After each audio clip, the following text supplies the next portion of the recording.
मैं गांजा, ड्रग्स, दारू के नशे में फंस चुकी हूँ। गुरुजी, मुझे हर वक्त यही लगता है कि मैं अच्छा बच्ची हो के तुम बात छोड़ने की कोशिश कर रही हूँ, लेकिन नहीं हो पा रही। इसमें इसको साथ देना पड़ेगा। सुयोग्य डॉक्टर से मिलना चाहिए और कुछ औषधियों का सपोर्ट लेना चाहिए। देखो, एक कसम वसम से छूटने वाली बातें नहीं है। आपको उत्साह संपन्न होना। अभी आप बहादुर बच्चे हो, कम से कम अपनी कमजोरी को सभा में रखा, आप दूर कर सकती हो। आपको भगवान की कृपा शक्ति सुधारेगी, क्योंकि आपने भगवान के दरबार में आके रोई ना, ये भगवान का ही है। शराब तो पी छोड़ देती हूँ, फिर 1-1.5 महीने बाद फिर से।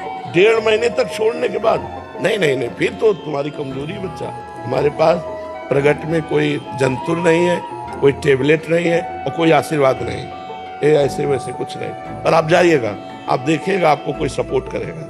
जो हमारा जीवन है, जो हमारी सामर्थ्य है, वो आपको सपोर्ट करेगी। ये आज से कसम खा कि मैं गांजा भी नहीं पीऊंगी। नहीं पीऊंगी गुरु। बहुत, हाँ ठीक है। और सुन हमारी बात सुन बहन, तू हमारी बात सुन। तू निश्चिंत रहे, आज से तू निश्चिंत रहे, पक्का तुझे सपोर्ट मिलेगा, ठीक है। यहाँ पर कसम खा लिया, न पियोगी गांजा, न पियोगी शराब, ठीक है। और अपने पति से प्यार करोगी, दूसरे पुरुष का स्पर्श भी न करना, काम भाव से, तभी तुम्हारा जीवन उज्जवल हो जाए। अभी सब ठीक हो जाए। इतनी व्याकुलता भूख की जब कुछ राय नहीं गया, वैसे उठाए छोटे छोटे शंख के टुकड़े होते ना, वो सीपी आदि के, उनको बिन के अलग किया कि आंतों में न लग जाए, और ऐसे गंगा जल से 3-4 मुट्ठी पेट में ऐसे। तब एक हमको संत ने डांटा कि तुम्हारी आंतें कोई लोहे की थोड़ी है जो तुम बालू खा रहे हो। कई दिन भोजन नहीं मिलता, अब गंगा जल कहाँ तक पिए। जब अन्न हो तो पानी की मांग हो। तो भी एक दिन मन में आया कि यार बालू भी तो भगवत स्वरूप है, पाओ इसी को। तो भगवान ने संत को दिखा दिया, उन्होंने डांट लगाया, उन्होंने कहा आज के बाद मत पाना अगर हमारी बात मानोगे। संतों की बात भगवान की बात है। हमने कभी शरीर को अपना मैं माना ही नहीं। सर्दी, गर्मी, बरसात, भूख, प्यास, सब। हमें कंबल से सर्दी में डर लगता था कि अगर मैं कंबल ओढ़ा, मेरी आसक्ति हो गई, तो कंबल से सांप की तरह डर लगता था। अपना अचला उतारा, उसी को ओढ़ लिया और रात्रि पार किए से पूरी सर्दी हो गई इसी बनियान से। अभी जैसे पूरी सर्दी हो गई, बस इतना ही, जितना गर्मी में पहनते हैं उतने से ही है। यही हमारी पोशाक है, गर्मी की भी यही है, बरसात की भी, और यही है सर्दी की भी।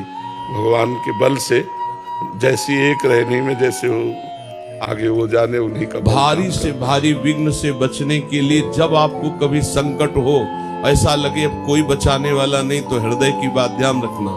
भगवान को बाद में याद करना, पहले भक्त को याद कर लेना, किसी महापुरुष को याद कर लेना। भगवान उसी समय उस विपत्ति की धज्जियां उड़ाते तुम्हें मिलेंगे। ये हमारा हृदय का अनुभव है, पक्का पक्का पक्का।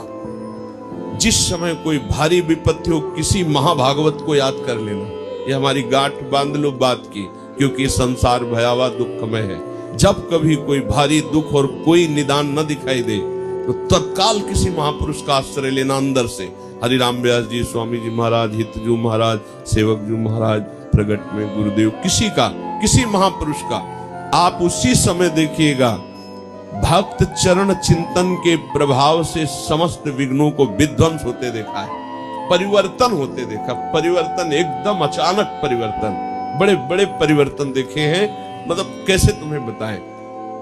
हृदय में आपको दृढ़ विश्वास राधा वल्लभ लाल जी के प्रति आ जाएगा, जिस दिन किसी भक्त के चरणों का दृढ़ आश्रय हो जाएगा। महाराज जी, मेरे कार्य क्षेत्र में कुछ लोग जो पहले आध्यात्मिक मार्ग का मजाक उड़ाते थे, मुझे राधा बॉय कह के चढ़ाते थे, अब मेरे पास क्या यार सौभाग्य है यार, अब तो तरसते कि ऐसा कोई बोले। अभी मेरे पास आकर वे नशा और मांसाहार छोड़ने की कोशिश कर रहे हैं, मुझसे प्रसाद मांगते हैं, मेरे साथ भोजन करना चाहते हैं। जब कोई उपहास करता है तो अपने लोगों को यही कहता है, बड़े भगत बनते हैं। इसमें हमारे गर्व की बात है कि भगवान से जोड़ दिया, हम बड़ा भगवान का भगत बनता है। कितनी बढ़िया बात, सम्मान की कही, पर हमको बुरा लगता है क्योंकि हम अर्थ नहीं समझ पाते उसका।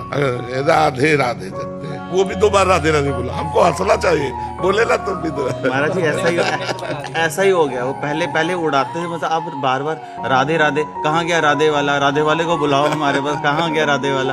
धीरे धीरे सब पर भगवान की कृपा हो, सब स्वस्थ रहें, सब भगवान का आश्रय लेकर गंदे आचरणों से बचें, तभी जीवन सार्थक रहेगा। ये गंदी बातों में तो जीवन सार्थक नहीं होता। एक परचून की दुकान थी तो बेचारा बड़े धर्म से चलता था, तो साइकिल से चलता, नमक रोटी खाता, और सामने हलवाई की दुकान थी, बहुत उसमें मिलावट, सब कार से चलता। तो एक दिन एक संत आए उस गरीब के घर, तो उनका महाराज धर्म श्रेष्ठ है कि अधर्म श्रेष्ठ है? तो उनका धर्म। तो बोले धर्म से चलता हूँ तो आपको हम आधा लीटर दूध नहीं पिला सकते, और अधर्म से चलता है, कार से चलता है वो। बोले आओ बेटा गंगा स्नान करने चलते। गंगा के किनारे ले गए और एक गड्ढा खुदवाया एक आदमी से, और कहा इस पे खड़े हो जाओ। बोले गुरुजी करेंगे क्या? बोले चुप रहो, और भर भर के गंगा जल डालते हैं। जब गंगा जल यहाँ तक आ गया तब कहा महाराज अगर एक घड़ा भी डाल दिया तो मैं मर जाऊंगा। तो बोले ऐसे ही तुम्हारा सामने वाला जब तक घड़ा भर ले रहा है तब तक कार से चल लो, जहाँ पाप का घड़ा भरा तो फिर वो नष्ट हो जाएगा। धर्म से चलने वाला दीपक की तरह जलेगा लेकिन कुल परंपरागत चलेगा, अधर्म वाला एकदम उठेगा और फ्यूज हो जाएगा, नष्ट हो जाएगा।